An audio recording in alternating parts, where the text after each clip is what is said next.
талдаа ороод хилцэж байна. Тэгэхээр өөрөөр хэлбэл өнгөрсөн 2 жилийн хугацаанд бол 2 ерөнхий сайд солигдсон, оюурд нь ерөнхий сайд, Цандан шатар гэсэн 2 ерөнхий сайд болон кабинетийн сайд нар одоо энэ ажлуудыг хийжээ. Тэгээд үр дүн бол үнэхээр хангалттай байна.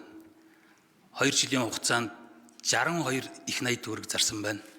Тэгээд энэ үзүүлэлтүүдийн хэмжих гээд 16 одоо ийм 3 бодлогын үзүүлэлт 16 үзүүлэлт тавьсан. Гэтэл одоо эндээс хэмжих болцоотой 13 ингээд үзээд хахад энэ 13-аас 9 нь бүгдээр ухарсан байна.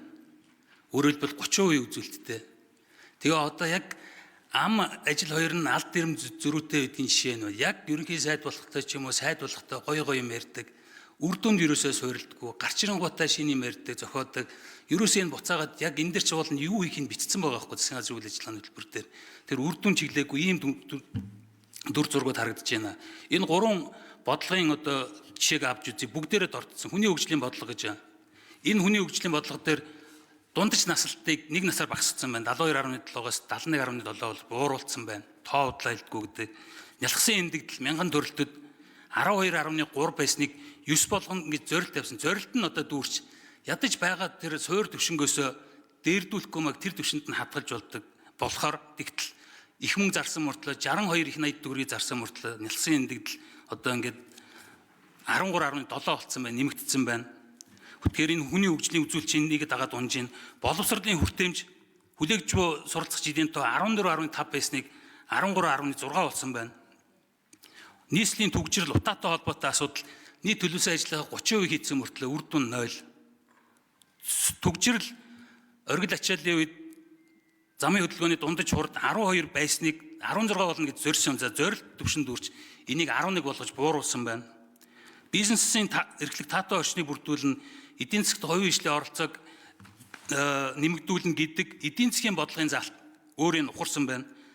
23 онд 76.2 байсныг 77 болгон зорилт одоо дүүрч энийг ухрааж 72.5 болгосон байна. Хүний эрхийг дээдлсэн засаглалын бодлого явуулна гэж байна. Энэ дотор байгаа авилгалын индекс чинь ухарсан байна. 118-аас 114 болж энэ үзүүлэлтээр одоо өгсөн тоогоор. Ёс зүйн үзүүлэлт чинь 10-35 болгоносон бол 5 болсон байна.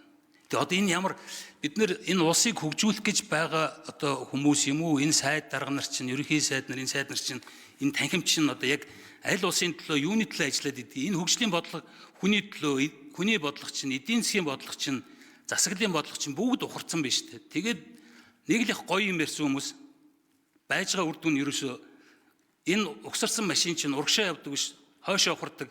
Гой жолоос солиод идэг, бензин үрэл идэг, урагшаа биш хоошоо явдаг юм машин болцсон байна. Тэгээ нийслэлтэй холбоотой би зөвхөн ганц нэг асуулт байна. Одоо энэ өмнөх сайд нартай холбоотой учраас яг хөө ерөнхий сайдад цаашдаа энэ үр дүн суурилсан олон юм санаачилдаг биш. Яг энэ тодорхой энэ даалгавраа хэрэгжүүлдэг ийм чиглэл рүү одоо хандуулсан үйл ажиллагаагаа ч гэсэн сайдраа ч гэсэн энэ чиглэл рүү шахаж ажиллаураа гэж хэлмээр байна. Нийслэлээс нэг асуулт байна. Түгжирлийг бууруулах, төвлөрлийг сааруулж түгжирлийг бууруулах арга хэмжээний 30% хэрэгжүүлсэн байна. Гэтэл үр дүн 0. Тэгэхээр эн чинь өөрөөр хэлбэл байгаа онохгүй байгаа юм биш үү? Одоо саяын дээр туулын хурдны зам гэдэг байгаа ч гэсэн бууруулна гэж та бодоод байгаа бол бодит байдал чинь нийцэхгүй шүү дээ. Тэгээ энэ дээр тайлбар хэлээч. За, ерхий сайд учрал хэлээд. За инх түвшин гишүүний асуултанд хариулъя. Тэгээ инх түвшин гишүүн бол одоо манай энэ ажлын хэсгийнхэн бол 24 оны төлөвлөгөөний гүйцэтгэл яриад байна шүү дээ. Тэнийг өсөндөө төлөвлөлт хэрэгжилт гүйцэтгэл чи өөрөө хоорондоо уялдаагүй байгаа байхгүй. Тэгээ энэ хүслийн олон чагсаалтуудаа үннээ хийлээд одоо болвол яасан юм бэ? Би одоо тэгж л бодоод байна. Тэрнээс биш яг энэ төлөвлөлтийн дагуу эргэжил ороод ирэх юм бол тэг төвшин гишүүнээ дахиад хангалтгүйгээ сууж байна. Биелэх боломжгүй мөрөөдлийн их чагсаалт хийчээд тэгээ би хуураад ингээд амьдраад байх нь бол утгагүй хөө. Тэгэхээр бид шаардлагатай бол 4 жилийн үйл ажиллагааны хөтөлбөр дээрээ ч гэсэн чадахгүй зүйлээ одоо манай салбарын яамдууд бол үннээ хэлээд хойшлуулах хэрэгтэй. Олон мега төслүүдэд эренбээ хойшлуулах хэрэгтэй. Худлаа. Өнөө маргаашаа яа гэж. Юун тэр том юм ярих. Тийм л байдалтай байгаа шүү дээ. Тийм учраас зөв ихний ажил бол би энэ олон төлөвлөлтүүд дээр ажиллая. 4 жилийн үйл ажиллагааны хөтөлбөр дээр ажиллая. Ирэх жилийн төлөвлөгөөг бол амьдралдаа хий. Тэр тэгтээ гой сонсогдохгүй гэж магадгүй. Гэхдээ тухай батлагдах үедээ гой сонсогдоод ирэх жил нь биелээгүй байжснаас тэг үннээ ярьсан дээр гэж ойлгож байна. Төлөв дээрэс нь энэ манай энэ төрийн албан хаагч нарыг та бүхнээс одоо би нэг үсгэд одоо биеэ ингэж нэг хуурж одоо манай төрийн албаныхан үндсэн ажлаа хийх ямар цаггүй. Одоо та нар хар. Эдгээр юу хийж гин гэж ажлын хэсэг сууж гин ингээл байж. Байнга ороод их хурлын гишүүд, их хурлын танхим түмэн ажлын хэсэг, түмэн зөвлөл. Тэгээд ажлын бус цагаараа тайлан бичнэ. Тэгээд тайлангаа дээшээ явуулан дээр нь уншдаг хүн байхгүй. Одоо ингээд нэг юм тайлан бичсэн хүмүүсээр л дүүрчлээ. Тийм учраас одоо бол бүгдээрээ энэ нэг тийм биенийхээ тайлан сонсдог нэг юм ажлуудыг илүү багасгаж зураг ажил руугаа орох хэрэгтэй. Гудамж талбай дээр гарч ард түмний амьдрал донд орж ажиллахгүй бол одоо ингээл нэг биеэ сонсоол ямар байна гэдэг ингэсээр хөтөл.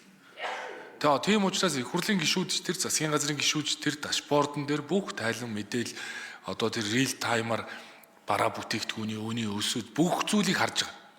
Ингээ харж байхад заавал тэрийг цаасаар бичвэл бие цаг заваа үрэх хэрэггүй. Тийм учраас энэ тайлан майлангаас чөлөөлж би та нарыг бол ажил хийнэ гэж л би төрийн наримнуудыг одоо цаашдаа шахна. Тийм учраас энэ тоо үзүүлэлтийг ахиулахад би бодиттой одоо төлөвлөгөө хийж ажиллана гэдгийг хэлье.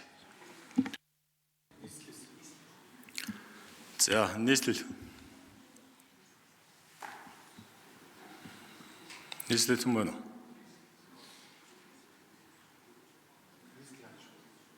Түрүүний зарласан шүү дээ ажлын хэсэг. Энэ засгийн газрын 2024-өөс 2028 оны үйл ажиллагааны төлөвлөгөө учрал цаад санаж байгаа бол би ажлын хэсгийг ахлаад та бас хэрэглэх дээр байсан баха. Тэд ажлын хэсэг дээргээд ажилласан. Энэ засгийн газраас оруулж ирсэн үйл ажиллагааны төлөвлөгөөн дээр за ямар ч байсан 30%-ийг бол улсын хурлын гишүүд нэмсэн шүү дээ. Тийм биз? Өөрөөр хэлбэл засгийн газрын санал болгосон үйл ажиллагааны хөтөлбөрийг эвдсэн гэсэн үг байхгүй. Тэгэхээр бас ерөнхий сайд энэ дээр бас дүгнэлт хийгээд шаардлагатай бол бас оруулж ир тодтох юм уу яадаг иймэрхүү зүйл бас байж болох. Яг тэгэхээр бид өөрсдөө бас энд нэмсэн л асуудал байгаа шүү дээ. За. Тодруулах уу? Их гишүүн тодруулъя. За нийслэл их хурл дээр ирэхээ болж юм байна. Гишүүдийг гараад дээр үзье гэдэг байсан. Тэгээд одоо энэ байдал бол их хурлыг бол ер нь бол одоо ямар төвшөнд үзэж байгаа нь ойлгомжтой болж байна. Асуулт асуухаар байхгүй. Дарга нар нь өөрсдөө би ирэхгүй тэнд очиж юу ярьдیں гэдэг. Тэг ийм байж болохгүй. Тэр орж ич юм нүгөө. Тэгэд энэ юутай холбогдуулж ер нь улсын намын мөрийн хөтөлбөр болоод сонгуулийн мөрийн хөтөлбөр болдог. Энэ засгийн газрын үйл ажиллагааны хөтөлбөр одоо болж явах хэвээр энэ бол өөрчлөгддөг бас ер нь хуулиуд дээр өөрчлөлт оруулахгүй бол түрүүчийн зовлон бас гишүүд юм нэмдэг. Тэр нь буцаад хэрэгжүүлэх боломжгүй асуудлууд бий болдог. Энийг бас хуулийн төс санаачлалыг гэж бодож байгаа. Дээр нь энэ зарим нэг шаардлагагүй жилийн төлөвлөгөө өдрийг бол болох хэрэгтэй санагдаж байна. Энэ төлөвлөгөөд төсөвтэй давхарцсан 5 жилийн төлөвлөгөөг ч гэсэн бас айгүй тодорхой болгож ирэхгүй бол засаг солигддог. За нийслэлийн засаг дарга орлогч оржсон уу? Асуулт сонсно уу? За, учирсаад. Энэ тодтол хийхэд жилийн төлөвлөгөө өөрчлөхгүй байгаа чи яг ийм асуудалд оруулаад байгаа шүү. Засгийн газар. Тэгээ би бол одоо ерөнхий сайдын хувьд би төрийн нарийн бичгийн дарга нарт хэлж чинь цаашдаа тодтол хийж байгаа бол жилийн төлөвлөгөөг өөрчлөө. Тэрээс биш энэ чи зөрөөд байна. Тодтол хийнэ гэдэг чи орлого буураад байна шүү дээ. Тийм учраас тодтоод байна. Тийм учраас төлөвлөгөөнд ч байгаа тэр мөрөөдлийн жагсаалтууд ч бас л өөрчлөгдөх ёстой шүү дээ. Тэгээ эргээд эргчил нь оруулаад ирэхээр тодгол хийгээ мөнгө нь хасагдсан юм чинь тэр төлөвлөлт яаж биелэхээ? Тийм биз дээ. Тэгээ их төвшин гишүү асуулт асуугаад байна. Нийслэгээ чи хайж ирж байгаа нь давуу талаа. Их төвшин гишүүний асуултанд хариул. Одоо жоо эмх замбраатай байна шүү. Төрийн байгууламжийн хувьд нэгдмэл уус шүү. Чи улс төрийн албан тушаалтай юм биз дээ. Хариул л та. Хотын даргаыг өөрийн дууд. 4 номерын микрофон. Өөрөг танилцуулаарай. За, их хурлын гишүүний асуултанд хариулъя. Сая 0 орчод ирсэн дарга. За, нийслэлийн засаг дарга 1-р урагш давуу талаа. За, Улаанбаатар хотод 2025 онд гол зорилт төгжрлийн эсрэг богино хэмжээний арга хэмжээ бол камержуулах, уул зуруудын нэвтрэх чадваруудыг сайжруулах арга хэмжээ хэлсэн. Ийм учраас Улаанбаатар хотод 2026 оны 1 сарын 1-ээс 150 уул зур дээр 2600 камерын хяналтыг хийж зөрчил болон хувь хүний золиосноороос гаргаж байгаа Улаанбаатар хотын төгжрлийн хэмжээг бол бууруулах богино хэмжээний төсөл хөтөлбөрийг бол хэрэгжүүлж ажилласан. За 2026 оны 4-р сарын 1-ний байдлаар бол Улаанбаатар хотод зөрчил гаргасан 1,271,372 зөрчилдөр бол хариуцлага тооцож ажиллаж байгаа. Энэ тодорхой юуны 70 уул зуруудын нэвтрэх чадваруудыг 15% бол нэвтрэх чадварууд дээр сайжруулсан ийм камерын үзүүлэлтүүд гарч байгаа. Улаанбаатар хотын өнөөдөр VCR 4 номерын микрофон 1 минут. Сонгоё. VCR үзүүлэлт 2.5-тай оргил цагийн ачаал 16-аас 20 цагийн үед 7-аас 9 цагийн километр хурдтай 80.7 км уртын ийм төгжрөл үүсэж байгаа ийм үзүүлэлттэй байна. Өнөөдөр Улаанбаатар хотод одоо 2.4 сая зорчилт 1287 км урт замаар бол хэрэгжиж байна. Дунд хугацааны бодлого болох Таранбай дүүжин тээврийн төслүүд бол амжилттай хэрэгжиж явж байгаа. Мөн урт хугацааны бодлого болох метро төслийг бас нээлттэй тендер зарлаад хэрэгжүүлээд явж байна. Улаанбаатар хотын туулын авцаан мөн дунд хэмжээний бодлогод орж байгаа. Улаанбаатар хотын төгжрөлд 34% хүртэл нөлөөлөх ийм ач холбогдолтой төсөл өнөөдөр эхлээд зураг төслийн ажил дуусах үе шатнд хэрэгжиж явж байна. Их төвшин гишүүн тодруулъя. Яг уу би гол нь энийг асууад байна. Арга хэмжээний 30% хийчихэд байгаа байхгүй юу? Гэтэл үзүүлэлт чинь буучаад байгаа байхгүй юу? Суур төвшин чинь 12 байсныг зорилт нь 16 гэж 25 онд болгоно гэсэн. За яг зорилт нь дүүрч эн чинь хийсэн арга хэмжээ чинь байгаа болохгүй байхгүй юу? Энэ оргил үеийн ачааллын замын дундаж хурд чинь 11 болж буурсан байна. Энэ ороод 5.5 км цаг, өглөөдөө 11 км цаг, ажлын өдөр, амралтын өдөр 8-19 гээд үзүүлэлтүүд чинь буучаад байгаа. Тэгэхээр миний асуугаад байгаа асуулт болохоор та хэд яг хуу камер хийж гин, зам нэмж гин байгаа онохгүй байгаа юм биш үү? Энэ үр дүн гарах хэрэгтэй байхгүй юу? Энэ үзүүлэлтүүд чинь буугах хэрэгтэй байхгүй юу? Тэрнээс ингээд буцаад эн чинь сайжирдаггүй мууддаг юм мөнгө зараад байгаа юм биш үү гэж. Тэгэхээр та хэдийн энэ үзүүлэлтүүдийг хэмжиж байгаа ач холбогдлуудыг одоо энэ туулын урдны зам ч гэсэн ямар хураамжаар тооцож байгаа тооцоход бол бас амьдрал нийцгүй харагдаад байгаа байхгүй юу? Секундэд 3 4 номер. За, их төвшин гишүүний асуултанд хариулъя. Засаг дарга 1-р урагш давуу талаа. За, 2025 онд үзүүлэлт болсон гол үзүүлэлтэн дээр нөлөөсөн Улаанбаатар хотын автомашины импорт байсан. За, өмнөх жилүүдийг харьцуулбал ойролцоогоор 30-аас 35 мянган машин жил болгон Монгол улсад одоо Улаанбаатар хотод нэмэгддэг байсан бол 2025 онд бол 70 мянган машин импортлогдож орж ирж өмнөх үеийнхээс бол 2.1 дахин нэмэгдсэн. Энэ нь бол бас дугаарын хязгаарлалт болон бусад зүйлүүдтэй одоо холбогдож байгаа гэж дүгнэж байгаа. Ийм учраас бол одоо автомашины импорт эрс 2025 онд нэмэгдснээс бол зарим үзүүлэлтүүд бол үзүүлэлтүүд бол хүндэрсэн гэж харж байгаа. Харин камер болон богино хугацааны арга хэмжээнүүдээс уулзууруудын нэгтгэх чадвар бол сайжирж байгаа.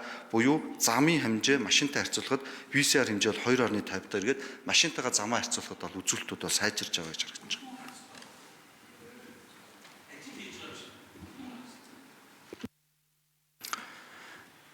За, оюун сайхны алтан гэрэл гишүүн.